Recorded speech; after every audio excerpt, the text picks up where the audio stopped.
I'd like to call to order the Village of Ashwaubenon Park and Rec Board for Tuesday, September 16th, 2025. Roll call, please. Chris Zerbo. Here. Tracy Flukie. Here. Ron Mowerman. Here. Nancy Matkey. Here. Donovan Miller. Here. Mark Castonia. Here. All right, please stand if you're able for the Pledge of Allegiance. I pledge allegiance To the flag of the United States of America and to the republic for which it stands, one nation, under God, indivisible, with liberty and justice for all. And please keep in mind our brave men and women are help keeping us safe abroad. Action on the agenda. Motion to approve. Second. Motion on the second on the agenda. All in favor, say aye. Aye. Opposed, motion carries. Action on the minutes from August 19th, 2025 Park Board meeting.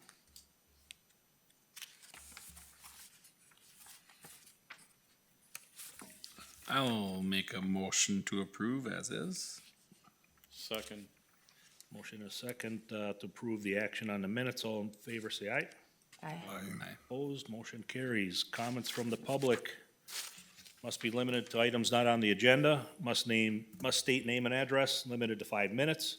Board's role is to listen and not discuss the item. Personnel issues cannot be discussed nor individuals named. Board is not able to take action at this meeting. Anybody here want to discuss anything not on the agenda? Not on the agenda? Nope. We'll move on. Written reports, acceptance of written reports from Park Rec and Forestry, September 2025. I had one question, Rex, regarding pruning. What's our policy on that? If a citizen wants their trees pruned, do we take care of that, the ones that are by the street, or is that? Well, there's a little bit of a long history there. We are grossly behind on our street pruning operations, like years behind. But if a citizen would like to prune their tree on their own, they're welcome to do so. They just need to get it signed off on the forester of what they want to do. And typically Tim then allows that to happen, just because we haven't been able to get out there and do our normal contracted pruning in several years now with the EAB. But if a citizen would requested to have theirs, we do offer that service. It might take a little while, or Well, Or we refuse it. Yeah, it's it's part of, the only way we're going to go out and do it is if the tree is dead and dying and poses a danger to people in the street. okay.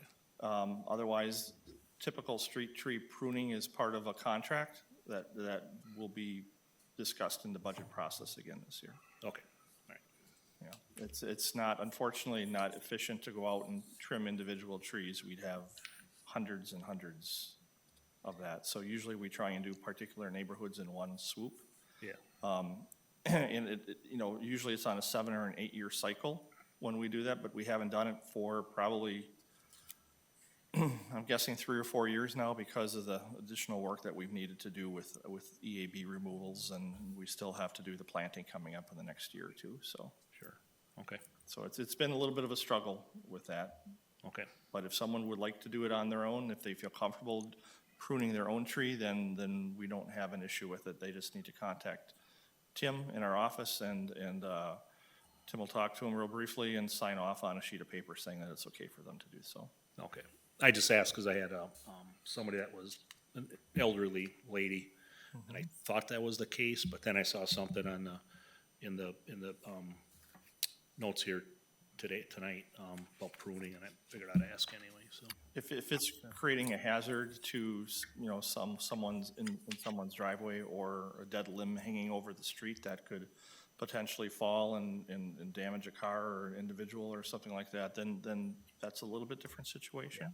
If it's just a regular pruning that needs to be done, then it's going to be a little bit of a wait for us to be able to do it. yeah. Okay. If we had Tim swing by, he could tell us whether we could trim on a newer tree so that we can mow underneath it without, Yeah, that would be a call to our office and talk with Jim, because every case is gonna be a little bit different, Ron. Okay, thank you. Just one other question for the softball leagues. That's 14's a lot compared to what you've had, right? That's like capacity almost for your diamonds, huh? Well, you know, way back in the day, if we're talking 10 or 15 years ago, 14 would be low. But then all of a sudden, we lost a lot, and a lot of communities did. Green Bay is real down, Alloway is down. Some communities totally have done away with their softball leagues because they either A, can't find umpires, or B, they just don't have the numbers like they used to have. We used to have, when I first started here, probably about 100 and I want to say 108 or 109 teams during the summertime. And then in the fall, we played on multiple nights, you know, depending on if it was co-ed, men's, women's, or modified. We hadn't had modified for a number of years, probably the last, I want to say 4 years maybe, a modified league, maybe 5 years. And then 2 years ago, not real sure what happened, Donovan, but we had a representative from a lot of modified teams come in. He's also on the USA Softball, the state organization, one of the modified commissioners. And he said that the teams would like to come back to Ashwaubenon. So they were playing at other different sites. So last year, what do we have, 14 yeah. teams? I want to say 14 summer And- teams. And this year, all of a sudden, for this summertime, we're up to 24. 24 teams for modified, which is wonderful. But that's a little bit more on David's plate, because now he's got to manage 24 softball teams. And then out of the blue, here we go again. Now 14 of them are coming back for the fall. So we're excited about that, because we haven't had fall softball, Yeah. you know, in a long time. So it's kind of nice when we've got a great facility out there at the Ashwaubenon Sports Complex with those 4 lit fields. It's good to be able to use it for what it was originally intended for. I mean, we still have other things going on out there, and a lot of rentals and whatnot, but Yep. it's nice to be able to host fall softball. That you want it full. That's awesome. Cool.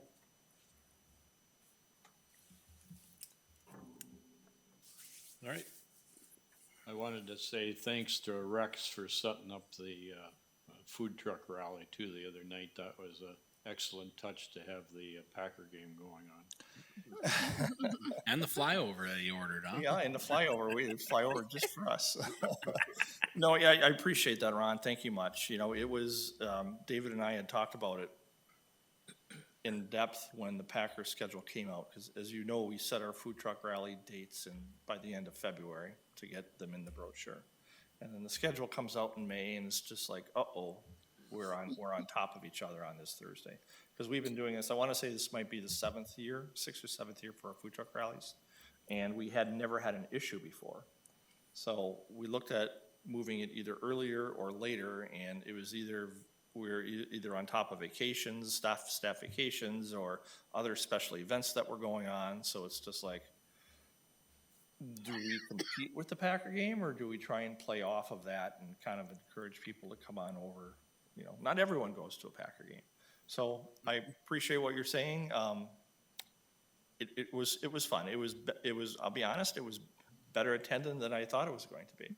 We actually had a nice little crowd there, and the band, American Honey, with Darren and Shelley, they did a really nice job. And we were able to bring in that screen. We had a free, not a free use, but a use left over, because I think one of our big screen TV things got rained out this summer at the lake. So it was easy just to kind of swap out that date and put it on the Packer game. Worked out pretty well. But thank you. Those are always fun. yeah, nice. Okay, there's nothing else. Rex, I'll take a motion to accept the reports. So moved. Second. All right, motion and a second. All in favor, say aye. Aye. Opposed, motion carries. Items for discussion. Consider, discuss act on a request to add a parkee or playground leader at Mike Vann Park. Rex. I'll let David jump on this one. All right, well, obviously our park program has been a huge staple program that we've had in the village for many, many years, obviously well before I got here. We're always looking to revamp it. We're always evaluating what parks are having good attendance, where there's a need in the community. And I would say probably earlier in the year, Regina from Berkshire, the apartments over on Mike McCarthy Way, reached out to me about the need for playground staff over at Mike Vann Park. She said that they have quite a few kids that live in that complex over there, and currently those kids are just playing in their parking lot of the apartments. Obviously, that whole area over there has been kind of redeveloped. There's a whole lot of new apartment complexes, so that kind of changed the whole landscape of that area. Currently, we don't really have a good option as far as park program parks in that area. The closest one would be over at Fort Howard, and I know as a parent, I would not be too keen on my child trying to cross Ashland to get over to Fort Howard Park. So she had reached out and just kind of brought up the possibility of adding that to the program that we already have. When she brought that up, obviously, I knew that was going to be something that we had to kind of work through budget-wise. So obviously, now is the time that we're working on our budgets, so we figured we would bring it to Park Board now and see if that's something that we would like to add staffing cost for that for the 2026 budget. So like I said, it wouldn't start off as a permanent thing, but we'd like to try it, you know, maybe a one-year basis just to kind of see what kind of attendance we get at that park. Really, equipment-wise, it wouldn't really add anything to what our budget is. We've got plenty of board games, yard games, arts and crafts stuff already in our storage area, so the big thing would just be moving one of our existing park sheds. I think we have one somewhere in storage waiting to be used, so I'm sure Dan would be looking forward to moving it over to Mike Vann Park for us. So, but yeah, that is, I guess, kind of where we're at with that. We did kind of calculate out how much it would cost. Budget-wise, we'd be at just over $4,600 for that extra staff person. So it's a 9.5-week program, Monday through Friday, 10:30 to 4:30 that they work. They do take a half an hour lunch break. So that would be their wages plus the FICA stuff included in that. So like I said, we're always trying to listen to what the community is recommending, and this is something that was brought forward by Berkshire Apartments, and I figured it'd be best to bring it to the board level. But A little bit of history with Mike Vann. The last time we had a park program, there was probably about, I don't know, maybe about, has to be about 14 or 15 years ago. It was a couple of years after I started. Same type of thing. There was one or two people from the neighborhood that came to the park board meeting, requested staffing at Mike Vann just because of a fair amount of kids that were in a number of duplexes and homes in the area. A little bit of a growth spurt in that neck of the woods. In the first year, it was really good numbers, and then unfortunately, some of those kids were very transient. They moved out of the area, so the second year wasn't as well attended. So after 2 years, we kind of cut it off at that point, and it worked out well though for certainly that 1 year when we had a lot of kids in that neck of the woods. But it's probably been about 13 or 14 years, I'm guessing, give or take, since we've had a park program there. perfect, yeah.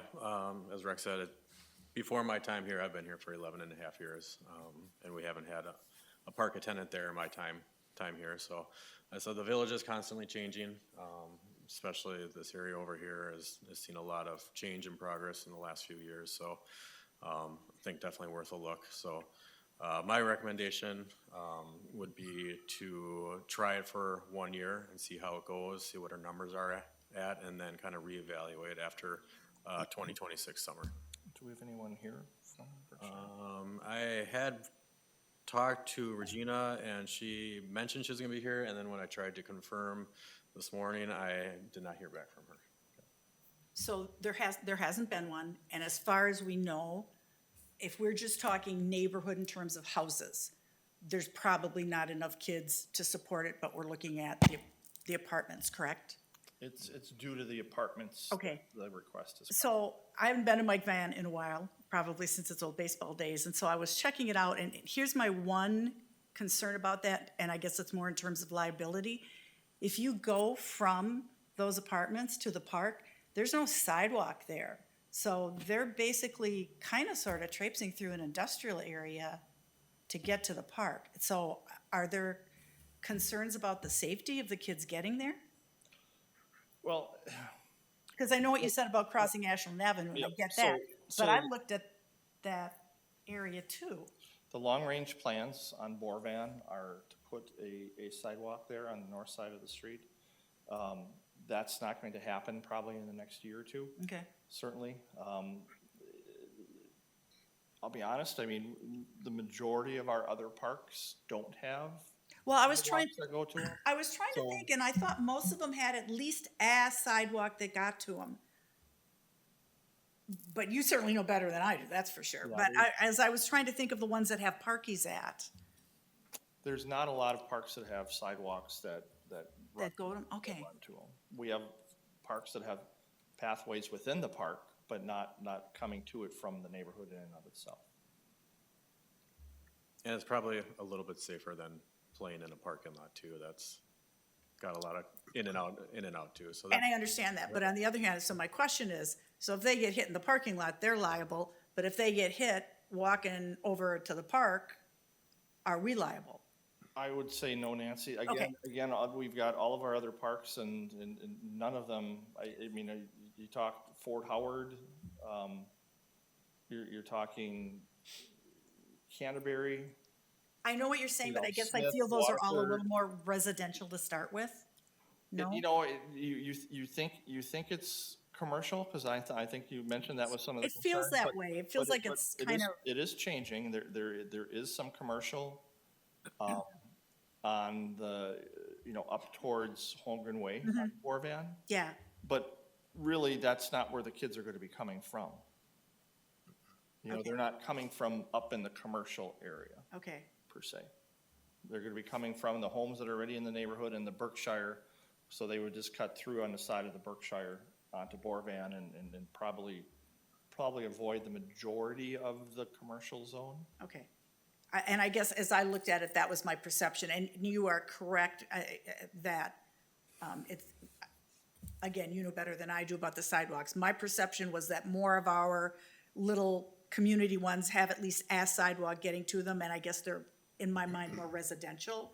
And when I looked at the Mike Vann, I felt like it was kind of much more surrounded by industrial, and I was thinking of the safety of kids getting from those apartments down by that wire fence and walking through and around and in. But, makes sense? I don't think there's a whole lot of traffic in that area. Okay. Because the street kind of curves there, Yep. doesn't go through. Okay. I mean, Nancy makes a good point about the kids. So you have Berkshire that has a really nice sidewalk and it ends at the property line. So the kids will have to walk out in the road. And it is an industrial area. I mean, sure, it's a little bit further to the west is industrial, but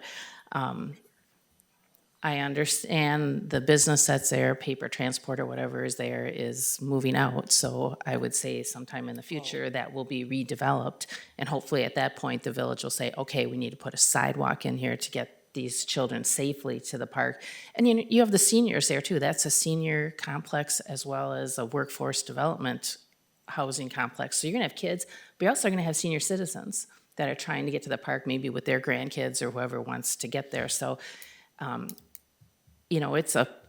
it'll be an attractive nuisance because a lot of people will want to get there and they already do. So trying to get them as safely as we can. And I think it's a good point, Nancy, to keep that in mind as we develop that area and make sure they can move there safely.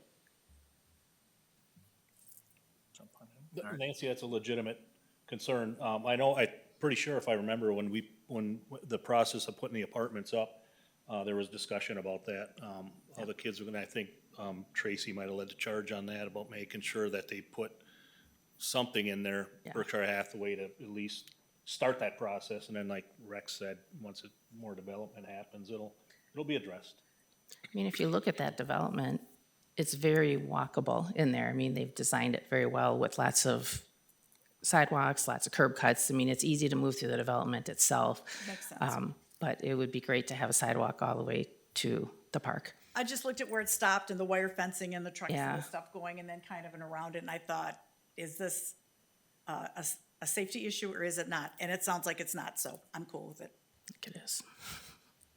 All right, and we do have. But I had to ask. Now from Berkshire. I was like, thought I was at six, sorry. So, yeah, so we're just kind of talking about trying it on a one-year basis, so why don't you jump on in here and.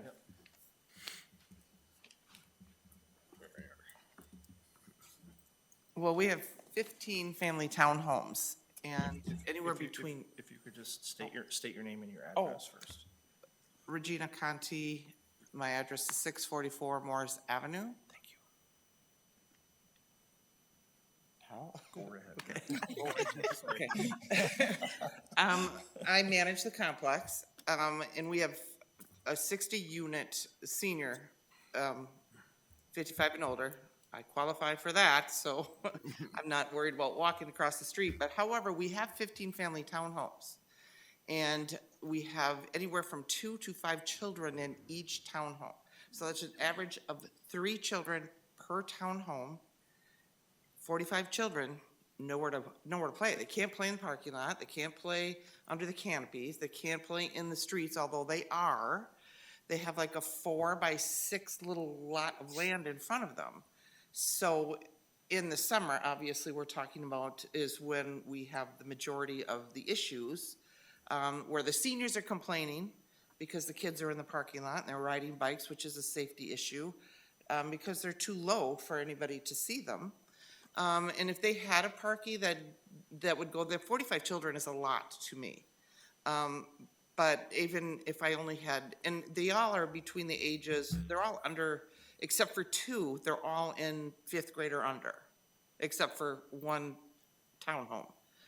And so, I mean, that's a lot of kids that you have to figure out what are they gonna do with them? You know, where are they gonna go? And then they're getting complaints all the way around, and the cops are being called because they're riding in the parking lots and they're doing all these kind of things. But then we're not affording, but nobody's gonna let their kids go down to the park unsupervised at the age of 6 or 7 or 8. I mean, I know my grandchildren come and I go with them and they're 8 and 10. And I live right across the street. So, I mean, it would be nice if we could at least think about putting a park tender, like you said, for 1 year at least, just to see the turnout. And then I could prepare them for this. But otherwise, I would like to have suggestions for other alternatives because there's nowhere for them to go or play. And we are having an extension put on the building across the street, which we have nothing to do with. And I know they have children there. I don't know how many, because it's a multifamily. And I know they're gonna start that extension soon. And then you've got the one up the street on Holmgren and Morris. Don't know how many children are there, but it would be safer for them to cross Holmgren than it would Oneida to go to Skyline. So, I mean, those are just more influx of where the children are gonna go with no playground. I think it's a tough pocket there, like you're all stating. Ashland on one side, Oneida's its own beast on the other side. And you said 5th grade and under were The majority of in them, the Parkee program. Is there a registration process, or how do they know? Because there's an age limit, right, on a Parkee Yeah, program? 12 is usually 12 to 13 is our usual cutoff. For Top. Is there a low? Usually 6 or 7. Okay. Does that meet? I mean, it means most the of them. majority of the, Okay. you know, there might be a couple that are under age 6, you know, which you wouldn't let your 2-year-old go unattended regardless. Yeah. But the majority of them they go to Valley View, the majority of them. Sure. Some go to Parkview, but that would be like just this year for sixth grade, I don't know how many. But we only have one that's in high school, the rest are all in elementary. I mean, last year, when they first moved in and police were called all the time, they were putting the basketball hoop right on the street. And then the guy across the street, I don't know what business they own, they let them put the basketball hoop behind their business. Well, that's not safe, no one could see them. So I guess what we're looking for is just what your thoughts are about a park program at Mike Vann, and if you would be in agreement to it, then David and I would be adding that into the budget request, which would be vetted at the Finance Committee Village Board meeting coming up in November. I think, in this situation, it makes sense.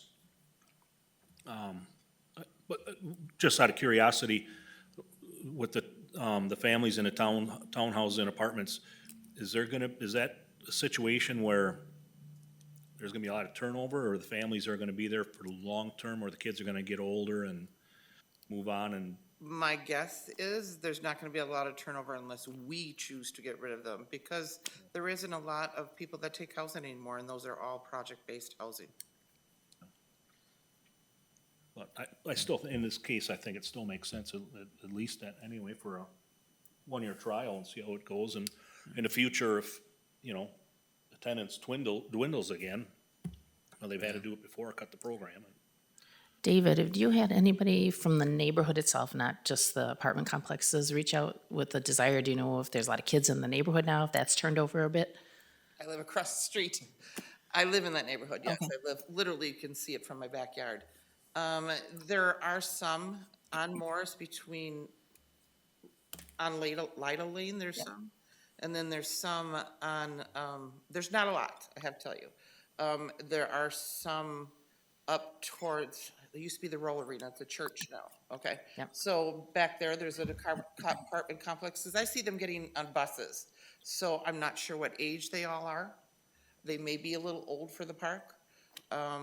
And I do see some younger ones that are between Ashland and Dove that go up to get on there.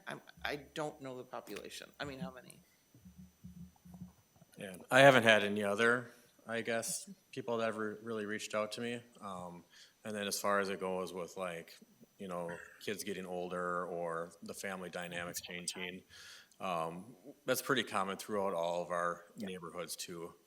I live down by Sand Acres Park, and you can kind of see that neighborhood just the kids are getting older and older. Where when I first started, it was a lot of elementary school kids, and now a good majority of those kids are getting into high school and have kind of aged out of the program. But it just kind of seems to turn itself over every so many years too. So.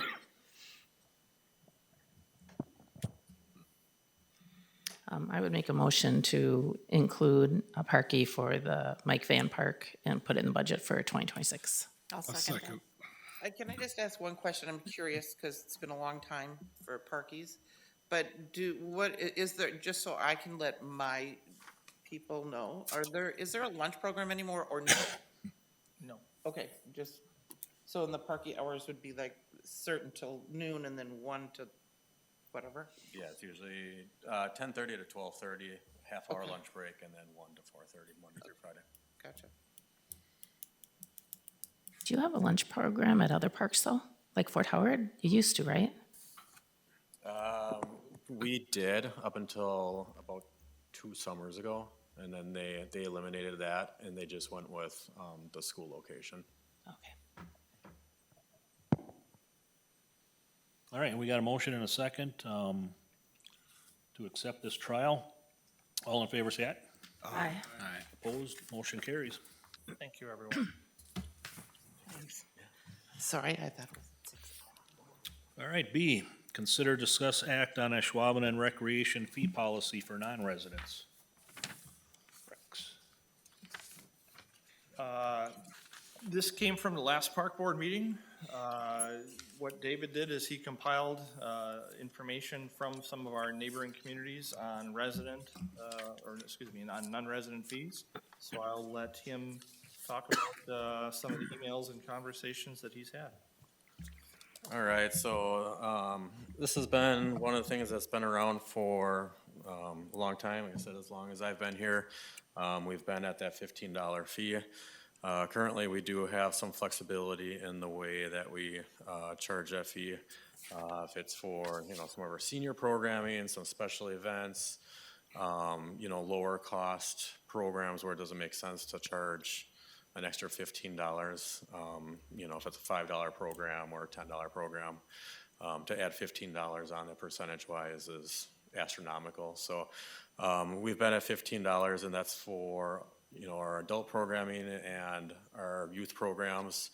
A lot of our youth programs are in the $25 to $35 range.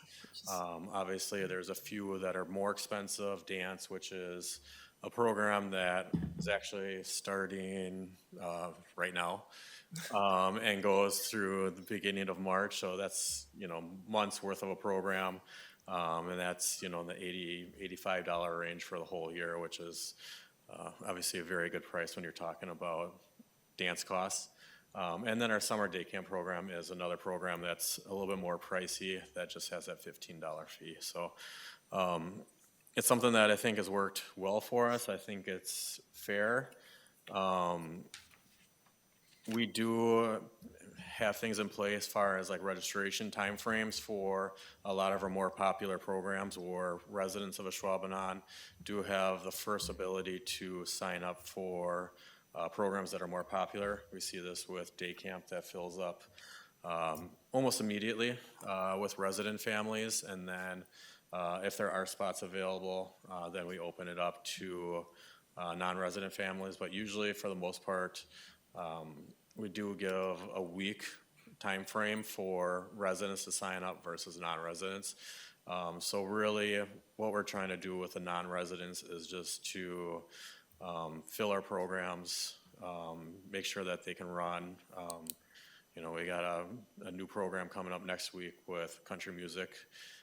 So, not charging an exorbitant amount for non-residents helps us bring more people into that event. And that's an event where we do have a sponsor, so it's a little bit more attractive for sponsorship too when you get those attendance numbers up. So that's the way that we have been doing it, and I think that has worked well. If you look at the next page here, we did pull a lot of the non-resident fees from surrounding communities. This is one of those things that can be difficult to compare community to community, just because everybody does it differently. Everybody has their own philosophy on this kind of thing. When I think of Ashwaubenon, I think we're very centrally located. We're kind of a hub where a lot of people like to come into our community, especially for our special events. And I do think that we are a leader in Northeast Wisconsin and Brown County for our senior programs. So trying to keep this price down and affordable, I think, is huge for us. And I think it is a benefit to our residents too. I know as people get older, they don't like to go to programs by themselves. So a lot of times they're looking for friends to come with them. And they may not be able to afford, the extra $15 fee, but if it's something that's affordable and it allows our resident to feel comfortable coming into our program, in the long run, I think that's a win for our community. So, like I said, you kind of glance over, but I feel like the $15 fee is kind of right in line with where everybody else is. Some charge a little bit less, some charge a little bit more, some kind of do it price-wise. But I think $15 across the board with flexibility is the best way to kind of stay the course for what we're doing. So my recommendation is to stick with the $15 fee and to continue allowing flexibility by the park staff when we have those special events or lower cost programs to, kind of set prices that make sense for what we're looking to get out of that program. David, just out of curiosity, I noticed that we have flexibility with our lower cost programs. and I noticed like Green Bay and Alloway, they have flexibility with their more expensive programs. Do we have that flexibility with the upper half too, or just the lower half? Historically, we haven't gone over the $15 fee. So, But we have programs that cost, yeah, we do, like I said, we do have some higher priced, programs like our day camp, which is, you're looking at like $150 for the week. But we've always stuck with a $15 maximum fee on that. but you have flexibility if you wanted to. Yeah, I was Yeah. just curious, just the wording of it, I didn't. yeah. All right, Yeah, I think the key is that our residents come first. You know, once it's filled, then we can accept outside. The ultimate goal is to have all of our classes filled, right? With maybe not max capacity for everything, but a number of people that makes sense. Not 2 people playing ukulele, but maybe 10 or 15, right? Like, just it helps the entire group. They make friends, they stay. And then, like we discussed this morning, even when you have those 5 non-residents that come in to play ukulele and they came from, well, say Luxembourg, well, now they're gonna, well, while I'm in town here, I'll stop here and here and here. And that's a benefit to not only, you know, the people in the community here, resident-wise, but also businesses in the area. So I'd support keeping it at 15, just as long as it's not taxing on your time trying to figure out who's who and making sure they're resident or non, and that the Ashwaubenon residents get the first crack. Yeah, I felt like it was important to kind of just take a step back and see where everybody was at and just make sure we're not way out of line with what other people were doing. And from everything that we pulled, it looks like we're in the ballpark of where we should be. I should mention, not only do we have those non-resident fees for our programs, some of our, for our adult classes and the regular youth classes, but that $15 non-resident fee also goes for our co-sponsored organizations. For those students that are open enrolled within the district, they pay an extra $15 to each organization for their registration fee. Like if soccer was $35, if you lived in Green Bay and were open enrolled in Valley View, you'd be paying $50 if you were a non-resident then. And then each organization keeps that additional $15 to help out with their own. We don't take that. That's too much of a accounting issue, because we got all these organizations and we're not the one taking the money and so on and so forth. So we ask that the other organizations, and they charge that extra 15 for the non-residents, and then they use that how they see fit within their organizations for equipment and supplies.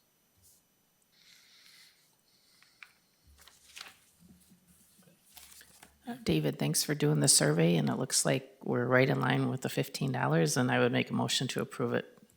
Second. all right, we have a motion, a second. All in favor, say aye. Aye. Opposed, motion carries. Thanks, David. All right, D, consider, discuss, act on Packerland Trail. I tried to get through this whole thing without screwing something up. All right, Nancy. Hey. Consider, discuss, act on a request for portable toilet at Sherwood Forest Park. So you asked for this as an agenda item. At this point where it stands is staff is planning on putting that into the 2026 budget. $824 if we get a handicapped, a little bit less if we get a regular porta potty, $664, but that's where it stands right now, so. Is April through November what we do at all of the parks? Typically, we the only porta potties we have during like the winter months are typically at Canterbury and Skyline, specifically for the Packer game crowd. Okay. Because of people needing a bathroom. Yep. Either prior to or coming back from. And there's better to have them use. Yeah, okay, cool beans. But otherwise, typically, we start putting them out in April at some of our busier facilities. Okay. And then some of the parks that just have like a park program per se, but aren't necessarily super busy by, you know, with other things going on, then we just usually have them there. Like for Argonne. Argonne, we just have a porta potty there during the park program. Okay. So, but normally it's for the trails and things like that, it's April through September or October. There was some concern, that having a porta potty there might attract homeless people for that area. Is that still a concern, or? Well, I think it could be. I mean, really, it could be at several parks, you know, per se. And I guess my response to that, Mark, is if it becomes an issue, then we reevaluate having the porta potty there. But the current police chief does not have a concern giving it a try at Sherwood and seeing how it works out. Okay, good. And this would go in the main, like by the boardwalk, that side of the park, right, I'm assuming? We're not sure yet where exactly we're gonna be placing it. There's a couple entrances off of Shady, so we're wanting to try and tuck it back in a little bit, but still make it accessible, cause it still needs to be pumped out. Yeah. Yeah. You know what I mean? So there's a couple places though that it's easier to do that. So we would probably start out trying it at one of those spots, probably I'm guessing the, southern entry point where the curb cut was for the road that was going to go in there before the DNR said, no, you're not putting a road in there, if you know where I'm talking about. Yep. So we'd be putting it on the north side of that entry point, probably cutting some of the buckthorn back a little bit to keep it away from any of the homes and seeing how it works there. And again, it's not that we're locked into any one spot. If it doesn't work in one spot, we'll try it in another spot. Okay. Sounds good. I'd like to make a motion that we try it for 1 year and then reevaluate whether it's needed following that. Well, if Nancy continues on the Wednesday walking club, I have a feeling it will continue to be needed. She drinks a lot of water. What can I say? It's important to hydrate. Will you decide on if it's regular or handicap? I don't know if there's a lot of handicap use in the think- park I think area. we have a motion. Do we need a second before we have any further discussion? I'll second it. Okay, sorry. Okay. Yeah, Motion I guess, second, okay. all right, so my only discussion then would be, do we need to advise you on? I would probably try just a regular one out first, and if there's a call for a handicapped one, we can easily have that switched out. Okay. Sounds good. All right, any further discussion? If not, we have a motion and a second to approve. All in favor, say aye. Aye. Opposed? Nancy, you have your porta potty. The Wednesday walkers. The Wednesday walkers. Wednesday walkers, thank you. So again, it will be inserted into the 26 budget Yep. proposal, still to be approved, but this step is now taken care of. It's an important first step. All right, now D, consider, discuss, act on Packerland trail maintenance.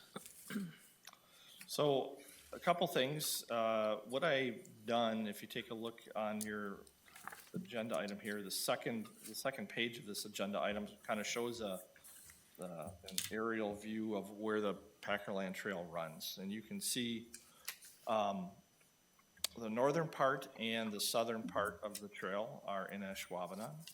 The middle portion, which is basically from well, you can kind of see where West Mar Hill is back in that neck of the woods, is Hobart. So there's some areas that in both municipalities that probably could use some TLC in terms of work being done. I know our administrative staff have touched base with Hobart administrative staff, and they said that they were willing to look at their areas of the trail, and they did not discount their ability to help us fund any repairs that needed to be done. So again, we haven't gone out to take stock of what specific areas need to be done, but we've just kind of reached out initially to Hobart, and initial response has been positive, that they'd be willing to look at things. Thank you for this map, because that really makes it clear what's is what's when I go out there and look at it now, and I wasn't sure, so thank you. I will be biking it and taking a good look at it. On the southern end, it's just past the Oneida One stop. Yep, On Wabi, just past that a little bit to the south is Hobart/Oneida property, and then to the north, I want to say, roughly where, is it Ambrosius Studios is? I think somewhere around there, I think roughly in that, on the opposite side of the street is where Hobart is as well. So that kind of from Skyline? those two, Is it where Skyline comes out? Is that where it, or not? that's in the middle of it. That's more towards the southern end. Okay, And in fact, in that particular spot, just north of where Skyline crosses Packerland and goes to Hobart's Pioneer Drive, okay. probably about 20 or 30 yards to the north. That is, I believe, the village of Hobart. There is a fairly good sinking area there that's around a manhole cover. That's probably, to me, one of the more important ones when it becomes time to do that, that we'll want to try and tackle. Thank you. When I rode through that this afternoon, probably the start of the area that looked like it could use some work was when we got to the bank, when you got on the other side of 172. And then that followed down because of the business traffic and stuff. The road or the trails are a lot more beat up until you get to Hobart area there.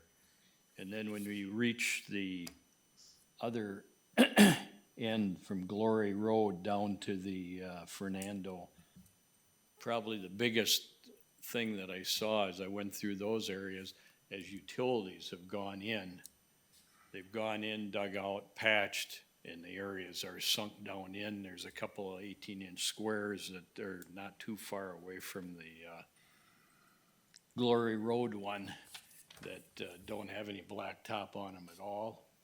So I think from a tripping hazard standpoint and things like that, that'd be And I don't even. those two areas are probably the ones that need the most work.